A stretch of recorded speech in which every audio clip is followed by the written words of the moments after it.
हरे कृष्णा। सभी भक्तों का स्वागत है कृष्णा बुक रीडिंग में।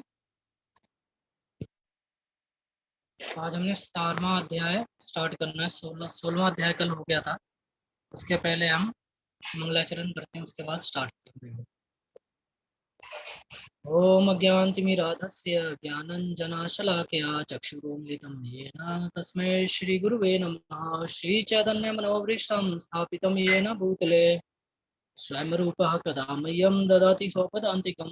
वन्देऽहं श्रीगुरो श्रीयुतपदकमलं श्रीगुरुवैष्णवांश श्रीरूपं साग्रजातं सहगण रघुनाथान्वितं तं सजीवं साद्वैतं सावधूतं परिजनसहितं कृष्णचैतन्यदेवं श्रीराधा कृष्ण पादान् सहगण ललिता श्रीविशाखान्वितांश नमो विष्णुपादाय कृष्णाभीष्टाय भूतले श्रीमते भक्तिवेदांत स्वामिनीति नामिने। नमस्ते सरस्वते देव गौरवाणी प्रचारिणे निर्विशेष शून्यवादी पाश्चात्य देशतारिणे। हे कृष्ण करुणा सिंधु दीन बंधु जगतपते गोपेश गोपिका कांत श्री राधा कांत नमस्ते। तप्त कांचन गौरांगी श्री राधे वृंदावनेश्वरी वृषभानुसुते देवी प्रणमामि हरि प्रिये। नमो महावदन्य कृष्ण प्रेम प्रदायते कृष्णाय कृष्ण चैतन्य नामने गौरी वशे नमः। वाञ्छाकल्पतरुभ्यश्च कृपा सिंधु भयेव पतितानां पावनेभ्यो वैष्णवेभ्यो नमः। जय श्री कृष्ण चैतन्य प्रभु नित्यानंद श्री अद्वैत गदाधर शिवासादि गौर भक्त। हरे कृष्णा कृष्णा कृष्णा हरे हरे, हरे राम राम राम हरे हरे। हरे कृष्णा।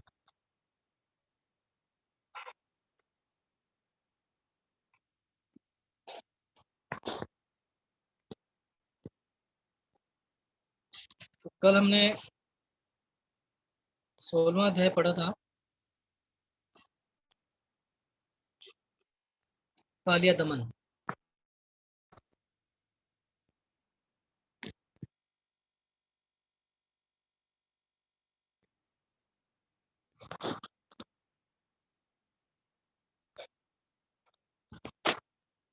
यमुना, तो हमने कल पढ़ा था कि यमुना नदी के भीतर एक सरोवर था जिसमें कालिया नाग रह रहा था। उसके विष के बारे में बताया गया कि वो इतना खतरनाक था कि उस सरोवर के ऊपर जो भी पक्षी उड़ते थे उसके जहर के असर से मर जाते थे। यहाँ तक कि जो उसके आसपास वनस्पतियां थी और जो पौधे थे, पशु थे जो पानी पीने आते थे, वो उसके विष के प्रभाव से खत्म हो जाते थे। उनके लिए बहुत ही वो हानिकारक था ना। और उसके बाद हमने पढ़ा आगे कि भगवान श्री कृष्ण ने उसे किस तरह दंडित किया ना। तो इसके बाद जो नाग पत्नियां थी, जब उन्होंने दंडित किया तो जो कालिया नाग की जो नाग पत्नियां थी उनकी, उन्होंने भगवान से कई सारी प्रार्थनाएं की।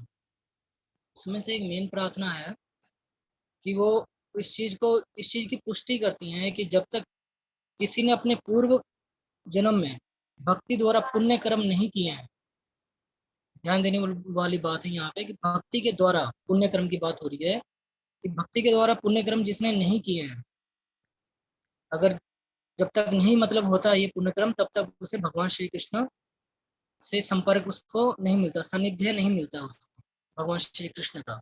भक्ति के द्वारा जो पुण्य कर्म करता है उसी को ही भगवान का साथ मिलता है। तो इस तरह उन्होंने ये भी प्रार्थना की कि भगवान श्री कृष्ण जो है उसके पति को, मूर्ख पति को क्षमा कर दे।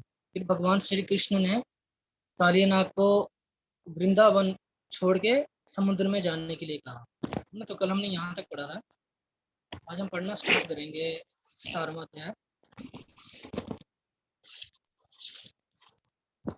दावाग्नि का शमन।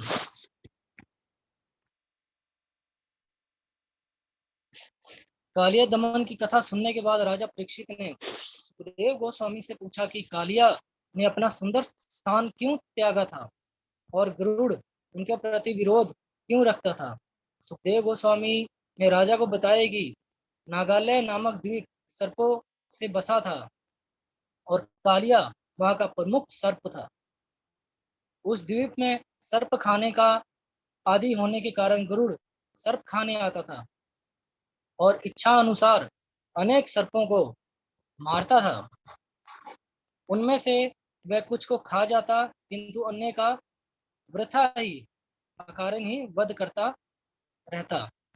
इससे सर्प समाज इतना भयभीत हो उठा कि उनके मुखिया वासुकी ने ब्रह्मा जी से रक्षा करने की प्रार्थना की। ब्रह्मा जी ने ऐसी व्यवस्था कर दी थी कि गरुड़ उपद्रव ना मचा सके। इस व्यवस्था के अनुसार प्रत्येक अमावस को सर्प समाज गरुड़ को एक सर्प की भेंट दिया करे। ये सर्प वृक्ष के नीचे गरुड़ को बलि रूप में रख दिया जाता। गरुड़ इस भेंट से प्रसन्न था, अतः वह अन्य सर्पों को तंग नहीं करता था।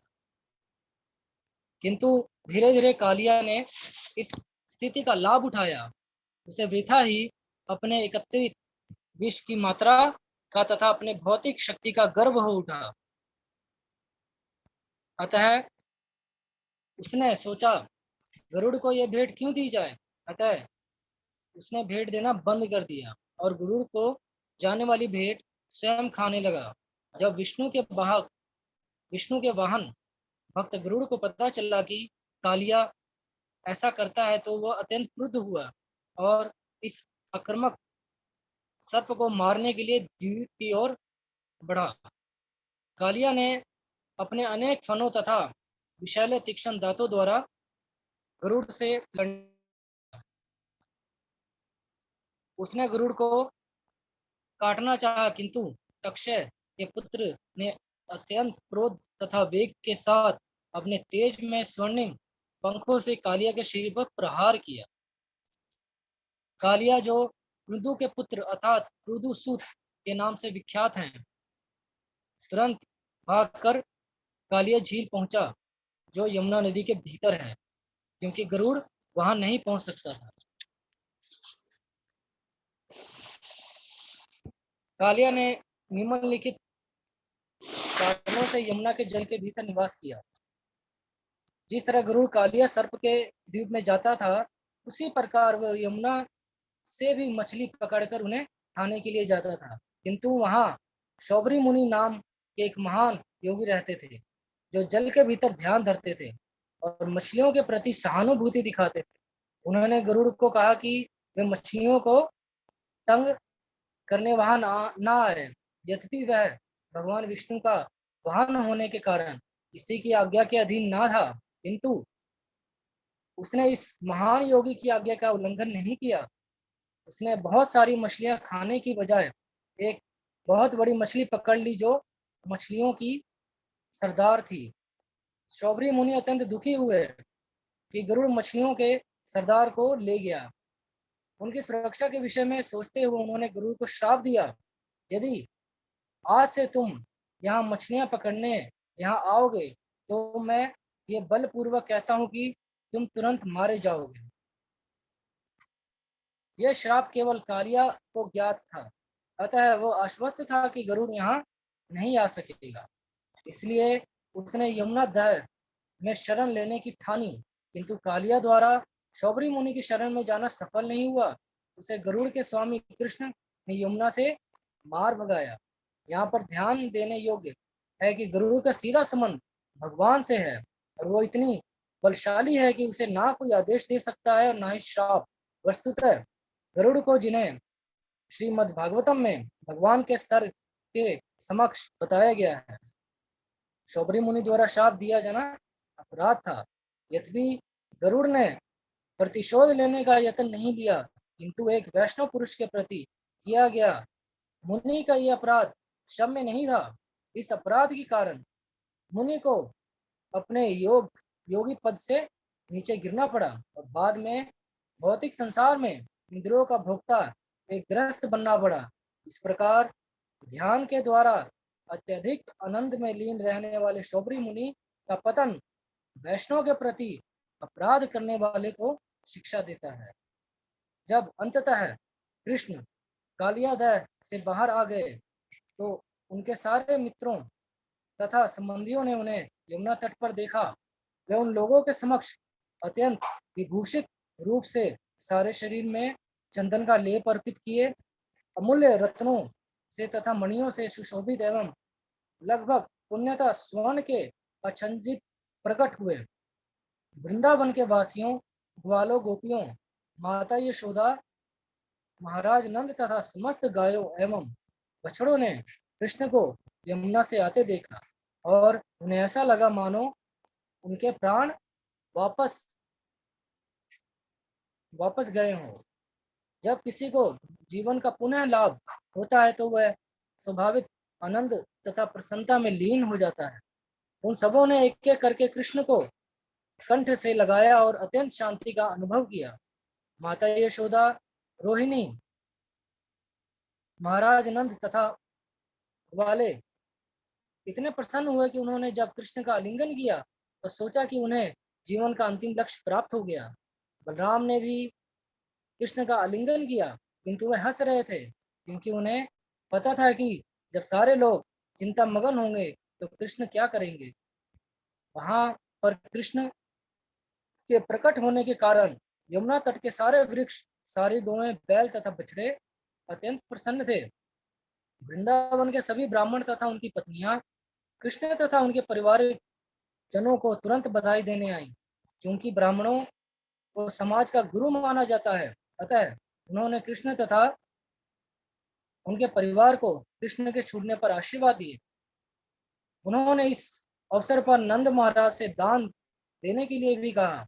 महाराज नंद कृष्ण की वापसी से प्रसन्न होकर ब्राह्मणों को अनेक गौओं तथा प्रभुत सोना दान में देने लगे। जब नंद महाराज इस तरह व्यस्त थे तो माता यशोदा कृष्ण का आलिंगन मात्र करके उन्हें अपनी गोद में बिठाकर निरंतर अश्रुपात करती रही, क्योंकि रात्रि हो चुकी थी और गौओं तथा बछड़ों समेत वृंदावन के समस्त वासी अत्यधिक थके थे।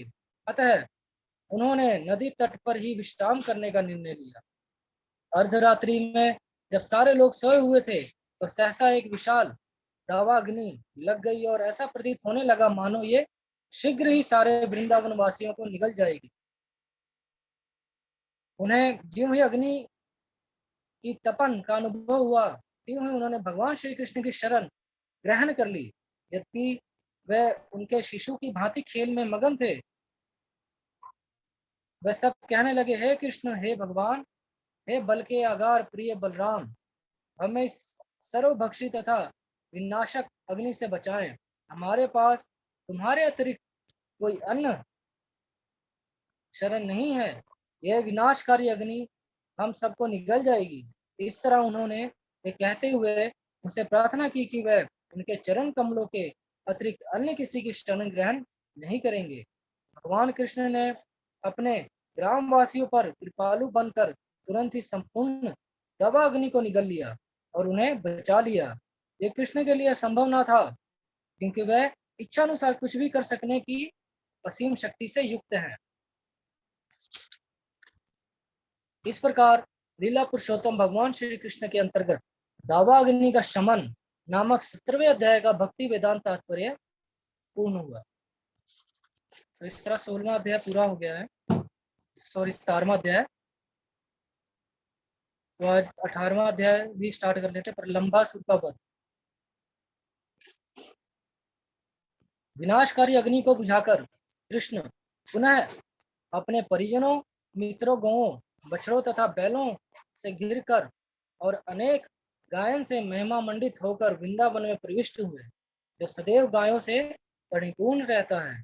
जब कृष्ण तथा बलराम वृंदावन में ग्वालों तथा गोपियों के मध्य जीवन का आनंद लूट रहे थे तो कर्मक्ष ग्रीष्म ऋतु आ गई। भारत में ग्रीष्म ऋतु का कोई स्वागत नहीं करता, क्योंकि वहां इससे अत्यधिक गर्मी पड़ती है, किंतु वृंदावन के सारे लोग प्रसन्न थे क्योंकि वहां ग्रीष्म ऋतु बसंत की भांति प्रकट हुई थी। ऐसा कृष्ण तथा बलराम के वहां रहने कारण हो सका, क्योंकि वे दोनों ब्रह्मा तथा शिव के भी नियामक हैं। वृंदावन में अनेक झरने हैं जिनसे निरंतर पानी गिरता रहता है और उनकी ध्वनि इतनी मीठी होती है कि इससे झिंगुरों की झंकार दब जाती है। सर्वत्र जल बहने के कारण वन सदैव अत्यंत हरा भरा तथा सुंदर दिखता है। वृंदावन वासी सूर्य की झुलसाने वाली गर्मी से या अधिक ताप से कभी भी विचलित नहीं होते। वृंदावन की झीलें हरी घास से घिरी रहती हैं और उनमें कहल कहलार, कंज और उत्पल जैसे नाना प्रकार के कमल पुष्प खिलते रहते हैं।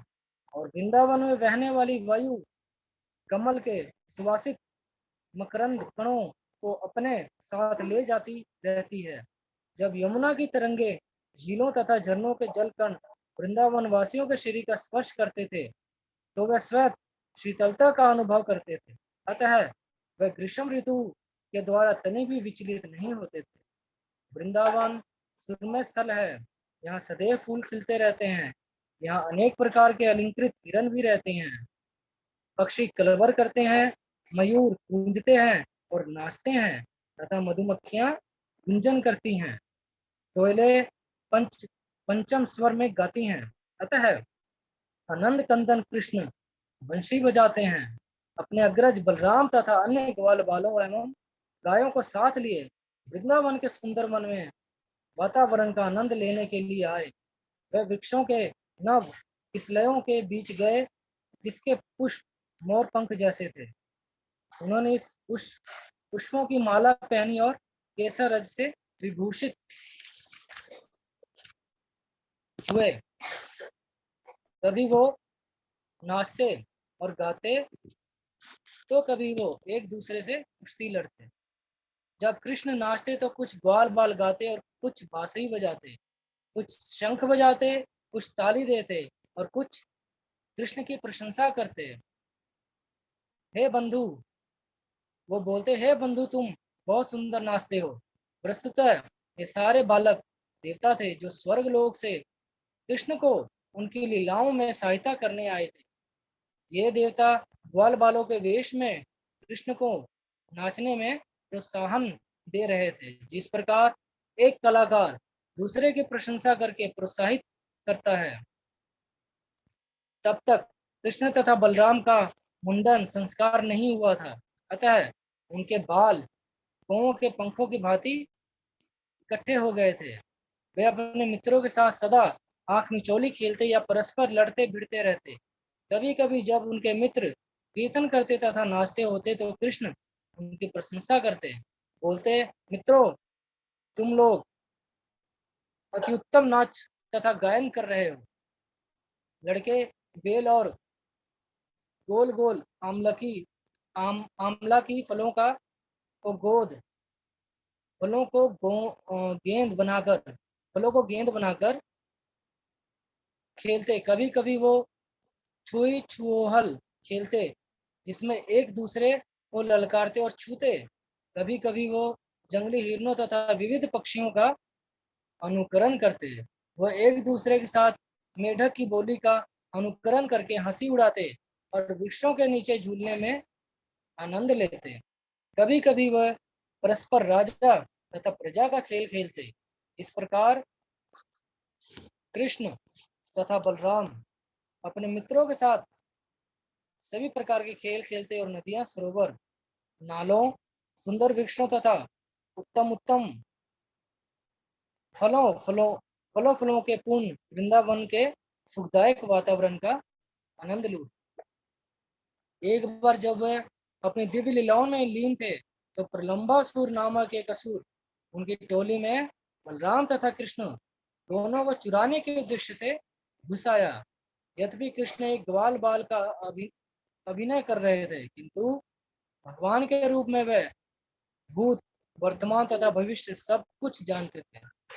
अतः जब प्रलंबासुर उनकी टोली में घुस आए तो कृष्ण सोचने लगे कि इस असुर का किस तरह वध किया जाए, किंतु बाहर से वह उससे मित्र रूप से मिले और कहा, प्रिय मित्र, अच्छा हुआ कि तुम हमारी लीलाओं में भाग लेने आए हो। फिर कृष्ण ने अपने समस्त मित्रों को बुलाकर आज्ञा दी, अब हम अपनी अपनी जोड़ी बनाकर खेलेंगे और जोड़े में ही रहकर ललकारेंगे।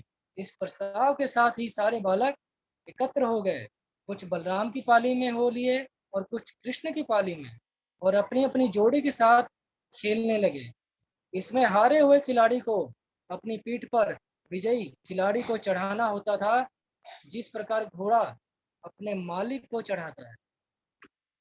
वह खेलने लगे और हंडीर वन से होकर जाते समय साथ साथ गौएं चराते रहे। श्री दामा तथा वृषभ सहित बलराम की टोली विजयी हुई। अतः कृष्ण की टोली को इन सब को अपनी पीठ पर बिठाकर गंभीर वन से होकर जाना पड़ा। भगवान श्री कृष्ण ने हारने के कारण श्री दामा को अपनी पीठ पर चढ़ाया और भद्रसेन ने ऋषभ को। इस खेल का अनुकरण करते हुए ग्वाल बाल के रूप में आए प्रलंबासुर ने बलराम को अपनी पीठ पर चढ़ा लिया। प्रलंबासुर असुरों में सबसे अधिक महत्वपूर्ण था और उसने अनुमान लगा लिया था कि ग्वाल बालों में कृष्ण ही सर्वाधिक शक्तिमान। कृष्ण की टोली से बचने के उद्देश्य से प्रलंबासुर बलराम को दूर ले गया। निस्संदेह यह असुर अत्यंत बलवान था, किंतु वह तो बलराम का पर्वत के तुल्य भार लिए जा रहा था। अतः वह उनके भार से थकने लगा और उनसे अपना असली रूप धारण कर लिया। उसने अपना असली रूप धारण कर लिया। अपने इस रूप में वह सुनहरे मुकुट तथा कुंडलों से सुशोभित था। ऐसा लग रहा था कि मानो विद्युतमय बादल चंद्रमा को धारण किए हो। राम ने देखा कि असुर का शरीर बादल की सीमा तक फैला है, उसकी आंखें अग्नि के समान जल रही हैं और उसके तीक्ष्ण दांत मुंह के भीतर चमक रहे हैं। पहले तो बलराम उस असुर को देखकर चकित हुए और सोचने लगे, ये कैसे हुआ कि अचानक ये वाहक सब तरह से बदल गया है। ये कैसे हुआ कि अचानक ये वाहक सब तरह से बदल गया है। किंतु मन विमल होने पर वह तुरंत समझ गए कि उन्हें कोई असुर उनके मित्रों से दूर लिए जा रहा है और मार डालना चाहता है। अतः उन्होंने तुरंत ही असुर के सिर पर उसी प्रकार मुष्टि प्रहार किया जिस प्रकार इंद्र पर्वत पर अपना वज्र प्रहार करता है। बलराम ने मुष्टि प्रहार से बलराम के मुष्टि प्रहार से वह असुर चोट का सर्प की भांति मुंह में रक्त बमन करता हुआ मर गया। जब असुर गिरा तो उसने भीषण गर्जना की, मानो इंद्र के वज्र प्रहार से विशाल पर्वत गिरा हो। तब सारे बालक उस स्थान की ओर झपटे।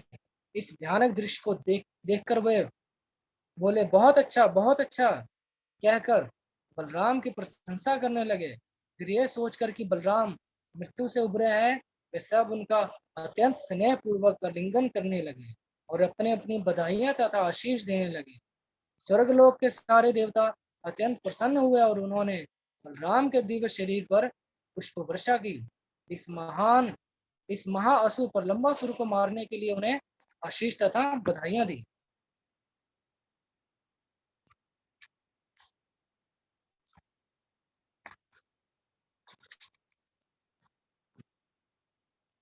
इस प्रकार लीला पुरुषोत्तम भगवान श्री कृष्ण के अंतर्गत प्रलंबासुर का वध नामक 18वें अध्याय का भक्ति वेदांत तात्पर्य पूर्ण हुआ।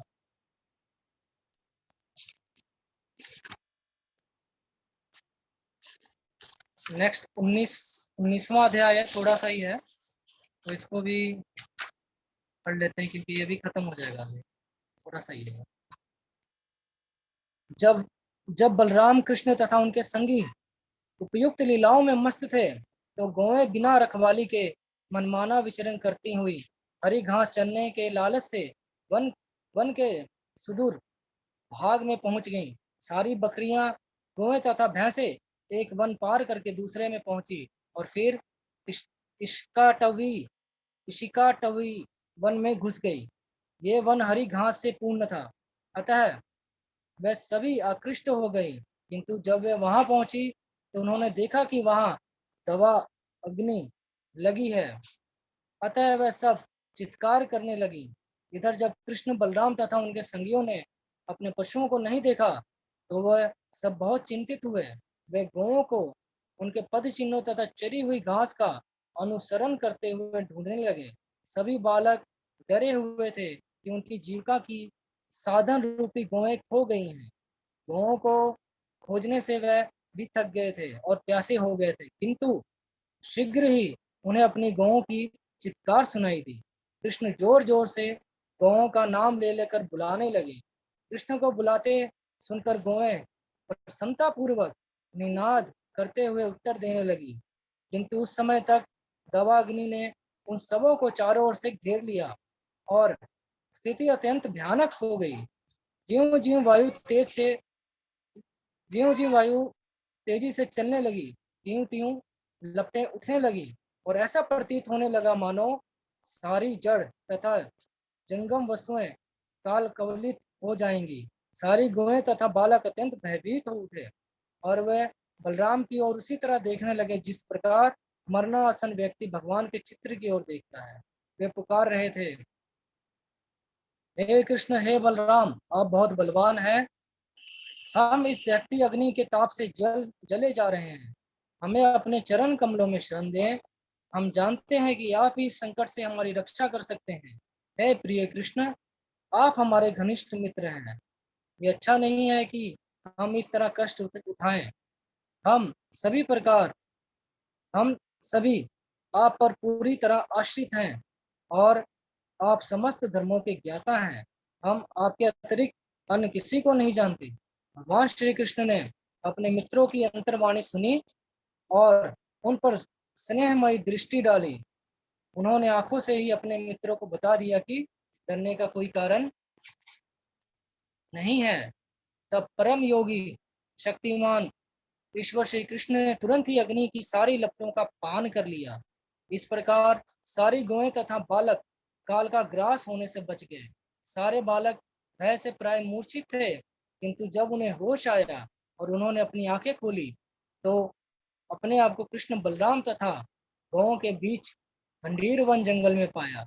वे आश्चर्यचकित थे कि वह दहकती अग्नि से बाल बाल बच गए हैं और उनकी गौएं सुरक्षित हैं। उन्होंने मन ही मन सोचा कि कृष्ण कोई सामान्य बालक ना होकर देवता है। संध्या समय कृष्ण तथा बलराम ग्वाल बालों तथा गौओं को साथ लिए बांसुरी बजाते वृंदावन आए। जब वे सब गाय पहुंची तो गोपियां परम प्रसन्न हो गईं। जब कृष्ण वन में होते तो गोपियां सारा दिन उनके विषय में सोचती रहती और उनकी अनुपस्थिति में उनका एक एक क्षण 12 वर्षों की भांति व्यतीत होता। इस प्रकार लीला पुरुषोत्तम भगवान श्री कृष्ण के अंतर्गत दावानल पान नामक 19वें अध्याय का भक्ति वेदांत तात्पर्य पूर्ण हुआ। हरे कृष्ण। तो 19वां अध्याय पूरा हो गया है और कल हम 20वें अध्याय से शरद का वर्णन स्टार्ट करेंगे। हरे कृष्ण। हरे कृष्ण। हरे कृष्ण माता। लीला पुरुषोत्तम भगवान श्री कृष्ण की जय। जगत गुरु श्रीला प्रभुपाद।